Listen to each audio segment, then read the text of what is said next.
वैशाख अमावस्या पर इन कार्यों को करने से मिलेगी पितृदोष से मुक्ति, मिलेगा पितरों का आशीर्वाद। हरे कृष्ण, राधे राधे दोस्तों। इस वीडियो में जानेंगे वैशाख अमावस्या की पूजा विधि। वैशाख अमावस्या क्यों है खास। वैशाख अमावस्या के दिन इन कार्यों को अवश्य रूप से सभी को करना चाहिए, जिससे मिलेगी पितरों का आशीर्वाद और पितृदोष से मुक्ति। तो चलिए वीडियो को शुरू करते हैं। आगे इस वीडियो में आपको पूजा विधि भी करके बताऊंगी। तो देखिए, सबसे पहले जानते हैं कि पितृ अमावस्या के दिन कौन से कार्य करने चाहिए। तो पितृ अमावस्या 2026 में 17 अप्रैल दिन शुक्रवार को पड़ रही है, जो कि खास हो जाती है। जिस भी तिथि में अमावस्या तिथि शुक्रवार को वैशाख के महीने में प्राप्त होती है, वह इसलिए खास हो जाती है क्योंकि गया में श्राद्ध करने का फल जो मिलता है वह आप घर पर तर्पण करके, श्राद्ध करके प्राप्त कर सकते हैं। तो गया तीर्थ में किया गया पितृ कार्य का फल आप केवल एक दिन अमावस्या तिथि पर करने से प्राप्त कर सकते हैं।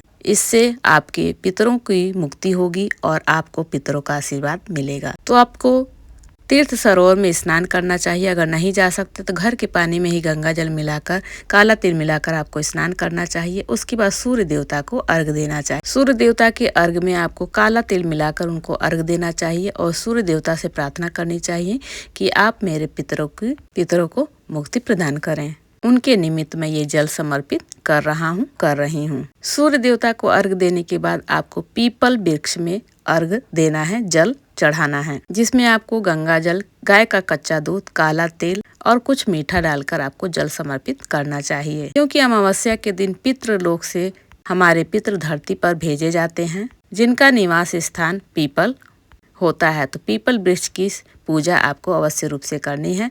पूजा करने के बाद 4 परिक्रमा करनी चाहिए और जो जल आप पीपल पे चढ़ाते हैं उसको अपने माथे से लगाना चाहिए। और शुक्रवार और शनिवार के दिन माता लक्ष्मी विराजमान रहती हैं पीपल वृक्ष में, जिससे माता लक्ष्मी का भी आशीर्वाद आप सभी को मिलता है। अमावस्या के दिन आपको चींटियों को आटा जरूर डालना चाहिए शक्कर मिलाकर, और गाय माता को भी आपको कुछ न कुछ अवश्य रूप से खिलाकर आना चाहिए। उसके बाद गाय माता को भी सहलाना चाहिए, हाथ लगाना चाहिए। इससे आपके पाप ताप नष्ट होते हैं। और गाय माता में 33 कोटि देवी देवताओं का वास होता है।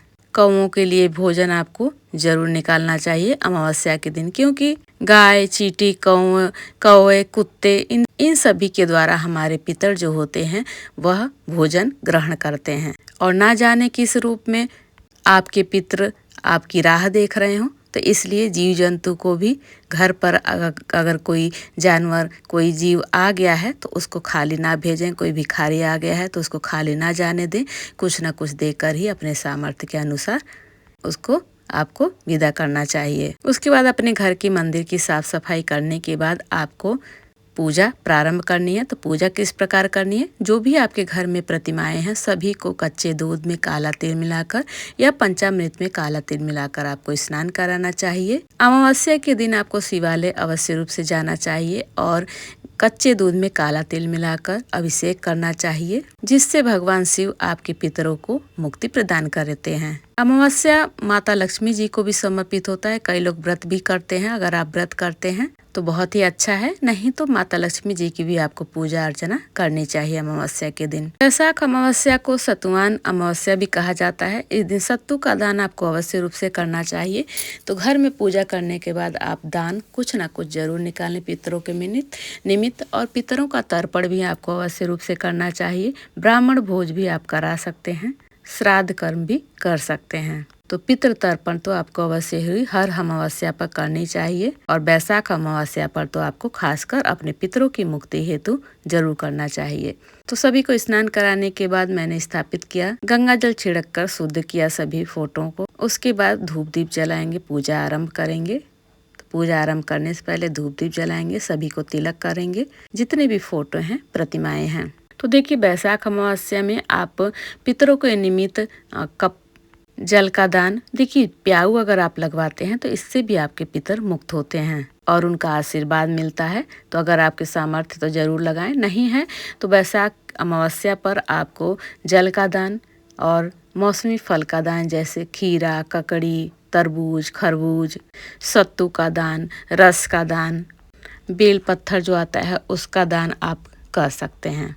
सूती कपड़े का दान, छाते का दान, क्योंकि गर्मी होती है, और खड़ाऊं का दान, चप्पल का दान आप कर सकते हैं, पंखे का दान कर सकते हैं। तो अपने सामर्थ्य के अनुसार पूजा के बाद दान कुछ और न कुछ, जिसमें सत्तू अवश्य रूप से होना चाहिए, जौ का सत्तू। अगर नहीं मिल पाता है तब चने का सत्तू लीजिएगा, वैसे जौ का सत्तू लिया जाता है। तो दान करें। तो देखिए पूजा आराम हमने की, सभी को तिलक किया, अक्षत समर्पित किया, पुष्प समर्पित किया। भोग में आपको देखिए अमावस्या के दिन सफ़ेद चीज़ों का दान भी करना चाहिए और भोग भी सफ़ेद चीज़ों का लगाना चाहिए।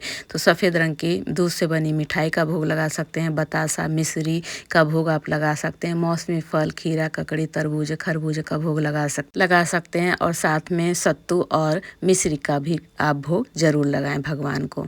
और अमावस्या के दिन, बैसाख अमावस्या के दिन जो भी आप जप करें वो सभी अपने पितरों को समर्पित करें संकल्प के द्वारा। देखिए अगर आपके घर के पितर प्रसन्न रहते हैं ना, तब आपका घर हमेशा आगे की ओर बढ़ता है, सुख समृद्धि आपके घर में बनी रहती है, बरकत बनी रहती है। अगर आपके घर पितर रुष्ट हो जाते हैं तो भगवान भी आपकी मदद नहीं कर सकते। तो भगवान के साथ साथ आपको पितरों का भी ध्यान रखना चाहिए, उनके निमित्त दान तर्पण करना चाहिए। तो भोग लगाने के बाद हमने अब करेंगे कपूर से आरती। कपूर की आरती सभी देवी देवताओं को बहुत अधिक पसंद होती है। तो घंटी वादन करते हुए आरती करें। शाम के समय में अपने घर की दहलीज पर दीपक जरूर जलाएं। पीपल वृक्ष में दक्षिण मुखी दीपक जरूर जला कर आएं। शिवालय अगर आपके आसपास है तो वहाँ पर दीपक जरूर जलाएं। बैसाख अमावस्या के दिन अपने घर के दक्षिण दिशा में भी आप दीपक जला सकते हैं। बैसाख अमावस्या के दिन आपको शाम के समय में दीपदान अवश्य रूप से करना चाहिए। उसके बाद देखिए आरती को ठंडा कीजिए। आरती को ठंडा किया और जो भी आप भोग लगाते हैं ना, आचमनी जरूर आपको करना चाहिए। 3 बार 5 बार जल फेर कर उसके बाद भगवान को आरती दें, अपने आरती लें, सभी घर में आरती घुमाएं, सभी सदस्यों को आरती आपको देनी चाहिए। इससे घर की नेगेटिविटी कपूर से आरती करने पर दूर होती है, और जब हम आरती करते हैं तो हमारी पूजा में जो भी कमी होती है वो पूर्ण हो जाती है। हाथ जोड़कर विनय प्रार्थना करें और पूजा में हुई गलती की क्षमा याचना करें। अमावस्या के दिन घर में खीर जरूर बनाएं। तो अमावस्या के दिन में खीर बनाई जाती है और पूर्णिमा पर रात में खीर बनाई जाती है शाम के समय में। तो आई होप आप लोगों की छोटी सी वीडियो आपके लिए हेल्पफुल रही होगी, पसंद आई होगी। तो एक रिक्वेस्ट है, वीडियो को लाइक कीजिएगा, चैनल को सब्सक्राइब कीजिएगा और कमेंट में हरे कृष्ण जरूर लिखिएगा। मिलती हूँ नेक्स्ट वीडियो में। राधे राधे।